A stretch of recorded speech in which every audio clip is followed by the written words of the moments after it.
हर व्यक्ति को सम्मान से, इज्जत से जिंदगी जीने की तमन्ना होती है। बोलो भाई, होती नहीं होती? जिंदगी केवल खाने पीने और चले जाने के लिए नहीं।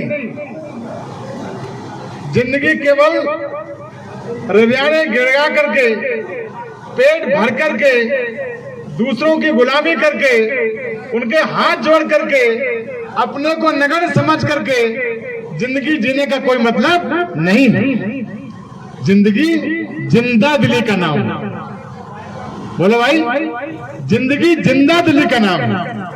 ईश्वर ने जिंदगी दी आपको, 84 लाख योनियां हैं।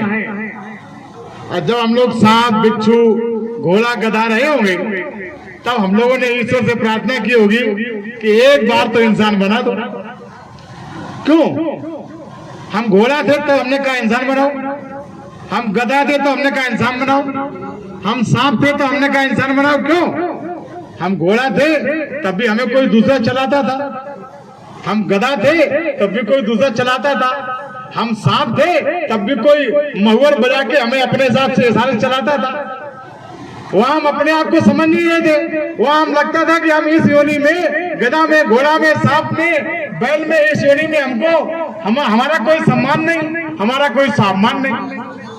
ईश्वर ने आपकी प्रार्थना स्वीकार कर ली और ईश्वर ने कहा चलिए, तुम क्यों गधा से आदि बनना चाहते, तुम क्यों घोड़ा से आदि बनना चाहते, तुम क्यों दूसरी योनि से आदि बनना चाहते? तो आपने भगवान के सामने खड़े होकर कहा कि मैं भी एक बार मूंछों पर ताव देकर, चौड़ी छाती करके, मान सम्मान इज्जत की, सम्मान की, इज्जत की, गौरव के सम्मान की एहसास करना चाहता हूं। तो जब ईश्वर ने देखा, ईश्वर ने सुना, आपने क्या कहा, हम लोगों ने क्या कहा, हम लोग ईश्वर को क्या वचन देकर के आए? ये वचन देके आए कि एक बार हमें इंसान बना दो। ये घोड़सवार हमको घोड़ा बना के अपनी इच्छा चलाता, हम चलना चाहते इधर और वो कहता है इधर चलो, नहीं तो तुम लगाम लगाए हुए। गधा को भी, गधा ने कहा यही बात, सांप ने यही बात कही। तो ईश्वर से कहा हम लोगों ने कि एक बार हम भी इज्जत की जिंदगी जीना चाहते हैं, सम्मान की जिंदगी जीना चाहते हैं, गौरव की जिंदगी जीना चाहते हैं, इसलिए हम इंसान बनना चाहते हैं। तो भगवान को बड़ा अच्छा लगा कि चलिए भाई, अगर मान सम्मान स्वाभिमान की जिंदगी जीना चाहते हो तो चलो हम आपको इंसान बनाए देते। उस ईश्वर ने इंसान बना दिया और उस ईश्वर ने इंसान बनाकर हमको बहुत अच्छी जात में भी भेजा। भगवान कृष्ण ने जिसके बांसुरी के बल पर, जिसके चक्र सुदर्शन के बल पर अच्छे अच्छे थर-थर कांपते थे, और यदि कोई बदतमीजी करता था तो भरे दरबार में शिषपाल जैसे लोग अपना सर भी कटाते थे। अगर कोई वहां जुर्रत करता था उनके अपमान की, तो सुदर्शन चक्र में वो ताकत थी कि भरे दरबार में जा, पूरा कौरव दल था, पूरा यादव दल था, वहां भरे दरबार में शिषपाल की गर्दन कटी चली गई। तो इस प्रकार के मान सम्मान की जिंदगी जीने का वादा करके आए हम लोग। और उस परम पिता परमात्मा ने कहा कि तुम इज्जत की जिंदगी जीना चाहते हो तो ऐसे कुल में भेजता हूं जिस कुल में आन मान शान का एक इतिहास रहा। और हम आगे उस कुल जन्म ले लिया। और हमने जब जन्म लिया हमारे पुरखों ने, तो हमारे पुरखे राजे महाराजा थे, हमारे पुरखे दरबार चलाया करते थे, रुद्रनी, उरावर, भारौल, सब में आपको जानकारी है। हम उन पुरखों की संतान है जो घोड़ों पर सवार होकर के अपने घोड़ों के टापों से, जिनके घोड़ों की टापों से लोग थर-थर कांपते थे, दरबार चलाया करते थे, हम न्याय किया करते थे खड़े होकर के। और जब हमारे पुरखे दरबार चलाया करते थे, न्याय किया करते थे, शान शौकत से सिंहासन पर बैठते थे, उस समय आज जो हमको आंखें दिखा रहे हैं, उनकी हमारे पुरखों के दरबार में चौकीदार की हैसियत नहीं थी। चौकीदार की हैसियत नहीं दी और हम गफलत में आ गए, धोखे में आ गए। हमने कौए के बच्चे को कोयल का बच्चा समझा और कोयल का बच्चा समझ करके उसको पाला पोसा, अपना बच्चा समझ दिया और पाल पोस करके जब वो बड़ा हुआ तो कौआ कौए में चला गया, आपकी सब मेहनत बेकार चली गई।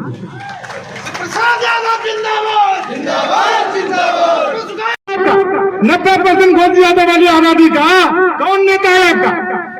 हमारी 2 करोड़ 80 लाख की आबादी है। 2 करोड़ 80 लाख की आबादी है। 2 करोड़ 80 लाख की आबादी वाले लोग आज निरी निष्काम लाचार गिड़ाते हुए दिखाई दे रहे हैं। और आज हम डर रहे हैं। और किनसे डर रहे हैं? जिनको हमने ही ताकतवर बनाए। हमारी ही बिल्ली हम पर ही म्याऊं कर रही है। सोचो जरा, हमारी ताकत कितनी बड़ी विडंबना है हमारे समाज की कि हम अपनी ही ताकत के द्वारा बनाए हुए जो लोग हैं हम उनसे ही डर रहे हैं। लेकिन मैं ये कहना चाहता हूं कि आप डरिए नहीं। डरपोक समझकर मेरी दुआ आपको मेरे पुरखों ने नहीं ब्याही थी। डरपोक समझकर मेरी बहन आपको नहीं ब्याही। डरपोक समझकर मेरी भतीजी आपको नहीं जाएगी। आप बहुत ताकतवर हैं, आप स्वाभिमानी हैं, आप इज्जत वाले हैं। आपका जो पवित्र खून है वो उन लोगों का नहीं है। जो लोग हम पर गुर्राते हैं, हम पर आग दिखाते हैं, ये क्यों गुर्राते हैं? इसलिए कि इनके गुर्राने की ताकत हम नहीं लगाई।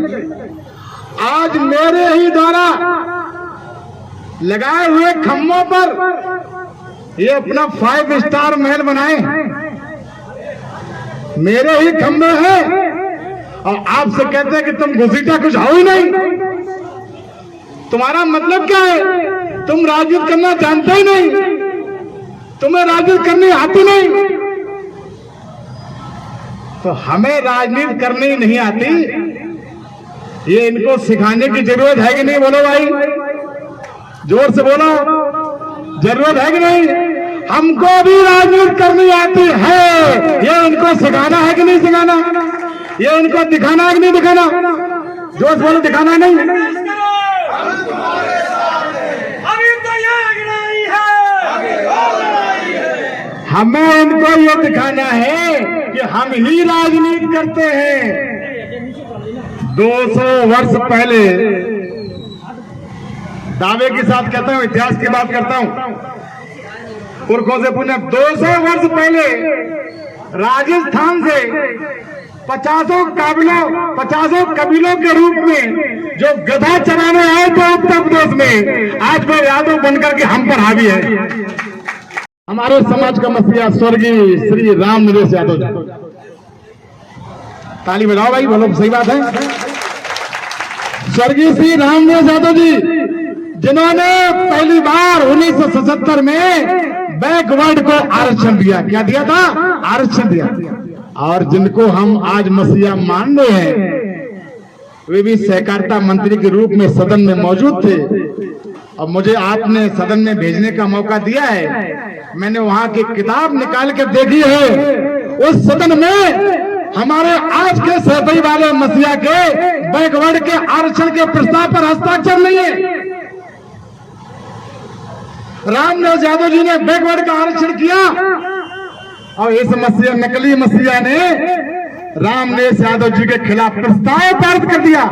जिसने बैकवर्ड को आरक्षण दिया उसके खिलाफ अविश्वास प्रस्ताव पारित कर दिया और इन्होंने अपने ही डीएनए वाले 3 विधायकों, आपके करेल के बाबूराम जी और बिधुना के अवसान सिंह जी और खुद ये जसवंत नगर से, ये तीनों विधायकों ने राम नरेश यादव जी की कुर्सी को गिराने का काम किया। जो हमारा मुख्यमंत्री है, हमारा मसीहा है, उसको आप गिरा देते हो और आप 4-4 बार मुख्यमंत्री आपको हम बनाते हैं, तो मेरे नाते रिश्तेदारों, मेरे जीजा पूजा फूफा भांजे, आप थोड़ा सा दिमाग लगाइए कि जो हम पर लगातार हमला करता जा रहा है, उसको हम लगातार रबड़ी पिलाते जा रहे हैं, उसको हम लगातार ताकत देते जा रहे हैं। जिस लाठी को कड़वा तेल लगा करके हम गर्म कर करके उसको मजबूत कर रहे हैं, वो लाठी हमारे ही कमर पे पड़ रही है, लेकिन हम लाठी को मजबूत करना नहीं बोल रहे। जब चुनाव आता है यादों की शान हो जाती है, जब चुनाव आता है यादों की शान आ जाती है 5 साल में। अब 5 साल के बाद फिर आप यादों नहीं रहते, फिर घुसीटा हो जाते हैं। बोलो चलो घुसीटन को, बोलो यही बात है कि नहीं? बताओ गलत करें? हम लोगों को आपसे सभी समाज खुश है। मुझे फक्र है कि मेरे पुरखों ने जो संस्कार दिए हमें, वो संस्कार हम आज भी कायम किए हुए हैं। कोई सरकार बने कि आपकी पार्टी इस करेल विधानसभा से पहली बार चुनाव लड़ रही है। हमारा 90,000 वोट यहाँ करेल विधानसभा में है, अकेले हमारा 90,000 वोट करेल विधानसभा में है। आप 10, 20, 25 हजार की मेहनत कर लो, आपके गांव में ही रह रहे लोग, उनके हाथ साथ जोड़ लो, आपका 1.25 लाख वोट हो गया, और डाल दो 70%, 80% वोट, आपका 90,000, 80,000 वोट हो गया। कौन माई का लाल आपको हराने जा रहा है? बताओ भाई, गलत करें? यहीं से जब आपकी पार्टी का प्रत्याशी जीतेगा तो पूरे देश में सर्वजन सुखाए पार्टी का डंका बजेगा। एक विधायक बनने की बात नहीं, एक विधायक बनने की बात नहीं है। पूरे उत्तर प्रदेश के 90% घोषी यादवों को मान सम्मान से जीने का मौका मिलेगा एक विधायक से। अपनी पार्टी को स्थापित करने के लिए आपको जिम्मेदारी मिली है।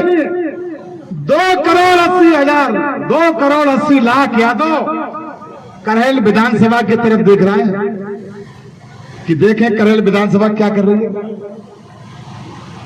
सर्वजन सुखाए पार्टी को अपना आशीर्वाद दे रही कि नहीं दे रही? अगर आपने जैसे हमको भरतना से हमारे समाज के लोगों ने विधायक बनाया, मुख्यमंत्री मुलायम सिंह जी, सपा के जितने भी नेता थे, उन्होंने श्री मुलायम सिंह जी कहा जाकर के कि मेरी बरनी को ना ही है मालिक स्वयं बहुत तलवार। गुन्नौर से श्री मुलायम सिंह जी पर्चा भर चुके थे एज ए मुख्यमंत्री, और last date of the nomination he had nominated against me. नामांकन। अरे शेर सोए गए थे जंगल में, गीदड़ कब्जा लो तो जमाए, और राज करते और धमकी देते, एक एक शेर को देते गिराए। सही बात है कि नहीं? कितनी आला आती है आपको?